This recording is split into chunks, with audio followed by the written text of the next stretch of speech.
Hi everyone, welcome to International Youth Leaders Part 1, where millennials and Generation Z leaders around the world share their stories and perspectives of leading a virtuous world. Together, in this special edition, we first provide coaching tips on personal and professional development of the next generation. Second, we assist in drawing up your blueprint of personal leadership development plan. And third, we help to improve and elevate your sense of career satisfaction and overall wellness during COVID-19 and beyond. We are composed of Filipino Americans, Filipino Canadians, Mexican Americans, and more who believe in two things. First, that a virtuous citizenry is possible, and second, what is good is not the same as what feels good. I would like to introduce the first speaker, Mary Chris, who is one of my sisters from the U.S. Navy. Hi, my name is Mary Chris Diaz, and I will be talking about leadership with emphasis on mentorship. In here, I'd like to focus on the leader as a mentee. But let me start off with a question. Are leaders born or made? It may be true that some people are just born leaders, but I personally believe it's the latter. Leadership is definitely learned. I'd like to share two quotes on leadership. One is from John F. Kennedy, who said, "Leadership and learning are indispensable to each other." And another one is from St. Josemaria, who said, "But do you really think you know it all just because you have been placed in authority? Listen carefully. The good ruler knows that he should learn from others." So this just goes to show that even great leaders still continue to learn. It's a lifelong process, and it doesn't stop. Leadership can definitely be learned through proper mentorship. On this next slide, I just wanted to share a photo of my mentor and I. He was my very first mentor when I joined the Navy. I remember being 18 years old, just immigrated to the United States, and then I joined the Navy. At that point, I was still regretting my decision to join. But he took me under his wing and mentored me until I got commissioned as an officer. 14 years later, I'm still in the Navy. So we have this tradition in the U.S. Navy wherein when you get commissioned, you pick somebody to do your first salute. And I picked him for my first salute. And then on his retirement, I was there to quote unquote relieve the watch, as seen on the bottom photo. And I just want to read an excerpt from what is read during that part of the ceremony because I think it ties in perfectly with mentoring. "He stood the watch for 20 years. He stood the watch so that we, our families, and our fellow countrymen could sleep soundly in safety each and every night, knowing that a sailor stood the watch. Today, we are here to say, shipmate, the watch stands relieved. Relieved by those who have trained, guided, and led. Shipmate, you stand relieved. We have the watch." I love that last part because he definitely trained, guided, and led me. And now I'm here trying to do the same. So as I've mentioned earlier, I'd like to focus on the leader as a mentee. Yes, not as a mentor. Because as leaders, we are still learning constantly. A mentee is anyone with the need or desire to achieve a particular goal, which is all leaders, right? Simply having a mentor does not guarantee success. You as a mentee are still responsible for your own progress and success. So I got this list of duties and responsibilities from the mentorship program instruction that we use in the Nurse Corps. And I find it fascinating that they align with the virtues that I learned growing up. That first one, show willingness to assume responsibility for growth and development, which is diligence or the determination to perform a task. The second one is work to succeed at one or more levels above present position, which is magnanimity or striving for greatness. Third one is stay receptive to coaching and feedback, which is humility or acknowledging that there is still a lot of room for improvement and there is still a lot that we don't know and that we could learn. And then the fourth one, seek challenging assignments and new responsibilities, which is fortitude, or the strength of mind that enables one to endure adversity with courage. Here are some of the benefits of an effective mentoring relationship. Develop active community partnerships, foster caring and supportive relationships, etc. I just like the fact that it points out that with a good mentoring relationship, personal and professional success are achievable. Anyone can be a leader. But I guess what separates the good from the bad boils down to the kind of mentorship received. So be wise when seeking out mentorship. Pick someone who won't hinder you from achieving your goals, and you'll turn out to be a great leader. Next up, we have the Healy's, who share their family traditions with a great leadership potential.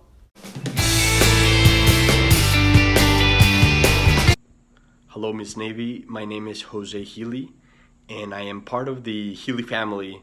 My family and I moved to San Diego, California from Mexico in the early 2000s, and I want to share today with you about a family tradition of a summer program for boys that we began in the year of 2005, the summer of 2005.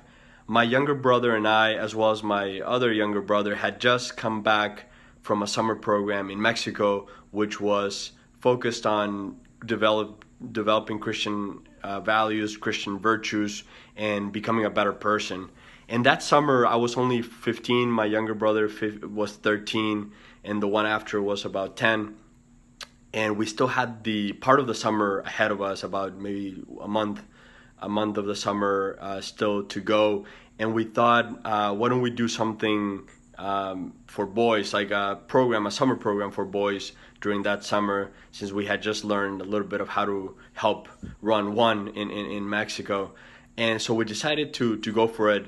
At that time, to be honest, we weren't really thinking so much about the salvation of souls, maybe a little bit more about the salvation of our own pockets. We wanted to make some money, do something productive, something fun.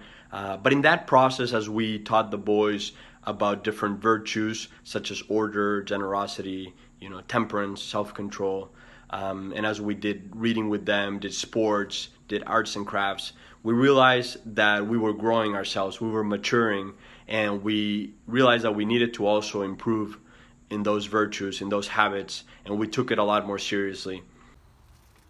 Hi, Miss Navy. My name is Patricio Healy. I live in Chicago, Illinois. As you know, I'm the fourth child of 9 of the Healys. My family came from Mexico when I was 11 years old and been here since. So you had asked about family traditions. Very good question. Well, we have an awesome one in my family. I'm sure every family has good and great family traditions. So ours is that we used to organize a summer day camp for kids growing up, and that brought our family together like nothing else. It was extremely awesome and fun. As a millennial, I really value experiences where you get to really teach the next generation wonderful virtues and empower them to be better versions of themselves. Hi, Miss Navy. I hope you're doing well. I'm Diego Healy, and today I'd like to talk about one of our family traditions. I come from a big Mexican family, and this tradition changed us, but it also helped change other people as well. When I was growing up, my brothers and myself decided to put on a summer day camp. And at first, I was a camper myself, but I would help out. And then in the years to come, I became a counselor, and the last year, I actually led the summer camp. So the last summer I helped out, I led the summer camp, and it was a blast. I think initially what attracted me to it and what I enjoyed about it was, that it was just such a fun time. We played sports, we got to do field trips, we got to do a lot of fun games, and it was a blast. It was, for a 10, 12-year-old, it was a lot of fun. But looking back, I think the best part about it was not only the friendships I made, but also all the joy and happiness that came from serving others and that came from seeing others have such a good time through this program that we put on.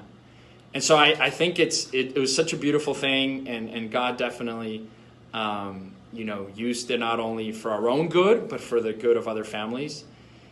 And it's something that I would love to see other families do, especially for millennials. I think it's a great opportunity in today's day and age when we're naturally so self-centered and focused on our things. Not only was this such a fun, enjoyable opportunity, but it also brought a lot of deep joy and happiness to ourselves and to others. Hello, Miss Navy. How are you? Thank you for inviting us. We're going to talk about now the girls section of the camp that we started once the boys left off for college. And my name is Maria. I'm Pilar. I'm Lucia. And I'm Gabby. So, family tradition that we would like to pass on to further generations is the girls' summer camp that we organize every summer since 2014.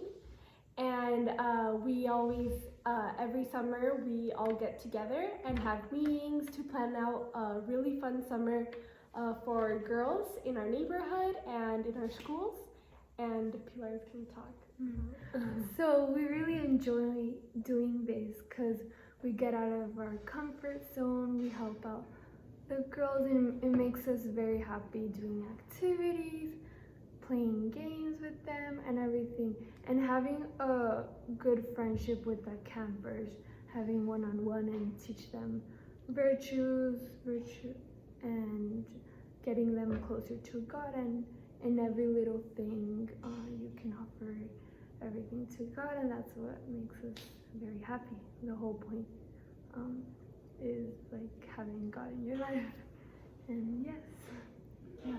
And then the benefits it has brought to us, it has brought a lot of organizational skills and a lot of learning how to work with other people, first of all with the family and also with other counselors.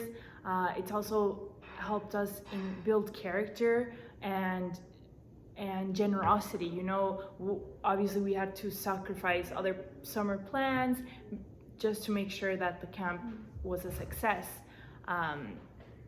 And all this, I think it's helped us grow closer together as a family, and it's helped also our local community. You know, sometimes I think that our young generation, we have a lot of energy, and I think this camp has a great potential to take it on to other local communities. You know, it doesn't take a lot of money or effort, but I think it takes creativity and just wanting to do it, you know, and I think we can do it anywhere, right?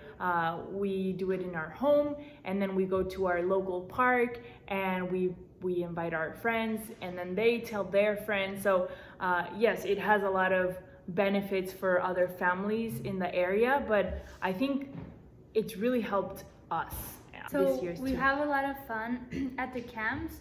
We do activities like sports, arts and crafts, virtue talks, and cooking. And I have a lot of fun because, well, my favorite activity is when we cook and we do competition with the other girls, and we have games, and yeah, every day we do those. And then the virtue I have learned most at camp is friendship. When I meet other girls, not only from my school, but from the other girls that come from everywhere. And also, I grow in friendship with my sisters, which has brought us closer. There you have it, Millennials and Gen Z. The power of our generation to change the world is the difference we can make today. Join us soon for part 2 of Next Generation Leaders, Values and Virtues Summit.